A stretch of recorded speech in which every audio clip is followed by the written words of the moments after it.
Initial days मध्ये मी असं ऐकलंय की 72 तास म्हणे तू शूटिंग करायचास, नो ब्रेक. ही कधीची गोष्ट आहे? 72 तास म्हणजे हार्डली 2-3 तास झोपायचास. 72 तास सोड. मी एकदा तर किती झाले, 84 तास मी एकत्र सलग शूटिंग केलंय. आमचा एक मित्र, माझा एक मित्र होता, आहे म्हणजे अजूनही, टेरिफिक काम करतो, आशिष पाटील नाव आहे त्याचं. डिरेक्टर आशिष पाटील, आपला डान्सवाला आशिष पाटील तो वेगळा, डिरेक्टर आशिष पाटील. आता तो हिंदीतला सुपरस्टार डिरेक्टर आहे. तेव्हा तो अधिकारी ब्रदर्समध्ये काम करायचा आणि आमची खूप घट्ट मैत्री झाली. बंदिनीचे काही एपिसोड्स त्यांनी केले.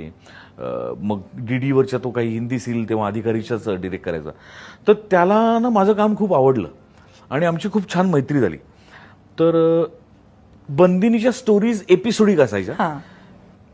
4-5 दिवसांच्या भागाची एक स्टोरी. मग त्याच्याकरता 5-6 दिवस शूटिंगला लागायचे. तर असं म्हणजे बंदिनीला मी सिलेक्ट झालो एका स्टोरीसाठी. आणि हे आशिषला माहित नव्हतं की मी बंदिनीची ही स्टोरी करतोय. जी स्टोरी डिरेक्ट तोच करणार होता. वेगवेगळे डिरेक्टर येऊन त्याच्या स्टोरी डिरेक्ट करायचे. तर मी ज्या स्टोरीला सिलेक्ट झालोय ती स्टोरी आशिषच डिरेक्ट करणार आहे हे त्याला माहित नव्हतं. ओके, मी त्यांना अधिकारी ब्रदर्सनाच बंदिनीसाठी तारखा दिल्या आणि एक 2-4 दिवसात मला आशिषचा फोन आला की तो एक हिंदी सिरियल करत होता डीडी नॅशनलसाठी आणि त्याच्यासाठी त्याला 6 दिवस हवे होते आणि ते सेम 6 दिवस होते जे मी बंदिनीला दिले. ओके. तर मी त्याला म्हटलं, आशिष अरे यार यातलं काहीच नाही ऍडजस्ट होणार. तो म्हटलं का?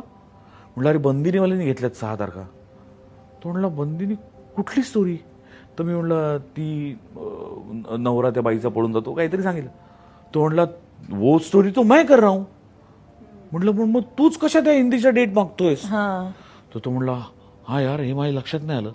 मग तो अधिकारी ब्रदर्सच्या ऑफिसला गेला. मग त्यांनी काहीतरी चर्चा केली असेल आणि मग त्याच्या असं लक्षात आलं की याच दिवसात बंदिनीचं पण शूटिंग व्हायला पाहिजे आणि त्या डीडीचं पण सिरियल व्हायलाच पाहिजे. काही टाइमच्या कमिटमेंट्स आहेत दोन्ही ठिकाणी. तो तो मला म्हणाला एक काम करते, चल ये स्टोरी मैं ही करने वाला हूं बंदिनी की और वो डीडी की स्टोरी भी मैं ही करने वाला हूं. तो दोनों में तेरे को लेता हूं ना. मैं जिधर जाऊंगा उधर तू मेरे साथ आ. माझ्याकडे काय तेव्हा गाडी बिडी नव्हती का, मी बसनी ट्रेननी फिरायचो. तर मी म्हटलं चालेल. तर तो मला तर एक अर्धा तास पाऊण तास तरी सेटवर डुलकी मिळायची. तो माणूस, आम्ही डेला बंदिनी करायचो जुहूला. नागी विला नावाचा बंगला होता. नागी विलामध्ये आम्ही डेला बंदिनीचं शूटिंग करायचो. 6 वाजता पॅकअप करायचो.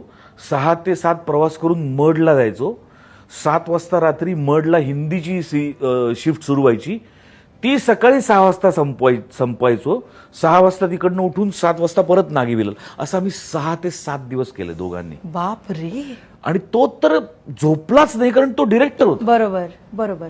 म्हणजे माझं काहीच मला वाटत नाही आत्ता. मला त्याचं आत्ता जेव्हा मी आठवतो तेव्हा मी थक्क होतो आशिषचं काम करण्याची पद्धत बघून. पण माझ्यासमोर जर इतक्या इन्स्पिरेशन आणि पॅशननी काम करणारी माणसं आहेत तर मग मी का नाही करायचं? केलंच पाहिजे.